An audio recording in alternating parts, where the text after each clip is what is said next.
Yo, what's up guys? Medyo late na to pero mabilisan lang kasi may trade na nangyari sa next video. Austin Reeves extend with the LA Lakers. 4 years, 185 million max contract. And that's merely 4 to 6 million per year. Grabe no? I don't hate him pero no All-Star selection, no All-NBA selection, not known to be a defensive player pero he got the bag. Sana all. Mas malaki pa yung sahod niya sa ilang superstar sa liga. Mas malaki kay KD, kay Kyrie, and more.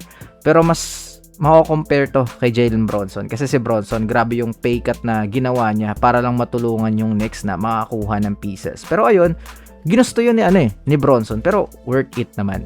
So, kayo na lang yung mag-compare sa idea. Pero kasi threatened din yung Lakers kasi nakaredy yung offer ng Pistons at Nets. Last season, si Reeves is nag-average ng 23.3 points, 5.5 assists at 4.7 rebounds per game. Yes, magaling na scorer si Reeves pero kasi kung titingnan mo yung roster ng Lakers, they really need other players to help the team pero paano mo magagawa if mo-overhaul yung salary cap? Buti sana kung PBA to, okay lang yan na maraming overpaid players pero kasi sa NBA, need mo i-balance. So, paano yung extension ni LeBron? Na-eliminate na yung chance niya for another max. Coming back pa ba? What is the next step for the LA Lakers? Ang pwede na lang na contract kay LeBron is 50 million 2 years. Team-friendly discount na yan if gusto niyang makasamang maglaro si Reeves at Lucas sa LA. Ang off kasi talaga ng timing ng max contract ni Reeves Pero siguro, kahit tayo din naman yung nasa sapatos niya, if may chance makuha yung pera, let's go na Kaya, mahirap ding mag-judge. Siguro kayo na lang mag-judge sa comment section kung deserve ba niya yung contract. Another extension is sa Golden State Warriors. Al Horford, 2 years, 14 million contract. 1 million lang naman yung nadagdag sa kanyang current contract na dinecline para magstay pa ng 2 years. Ito, we cannot argue kasi merong championship pedigree, hindi lang basta veteran presence, pero kasi he can still hit that shot and defend well inside.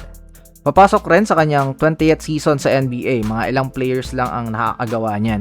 Nag-average siya last season ng 8.3 points, 4.9 rebounds, playing 25.5 minutes sa loob ng 45 games. Isa din sa 7 players sa NBA history na merong 1,000 blocks at 1,000 made threes. Kaya, maaasahan mo pa rin talaga on both ends of the floor. Siguro the Warriors need to add a young big man na same playstyle para maging apprentice para kahit papaano kung matapos na yung era nila is merong sasalo ng mga knowledge. Yes, sayang talaga si Aday Mera para sa Warriors pero they need Yaxel na NBA ready at nasa win now mode sila. Kasi yung pwesto na wala is kina Butler at Moody dahil sa injury. So what do you think about this signing ng Warriors? Let me know all your thoughts in the comment section below. I will now step back. Bye-bye!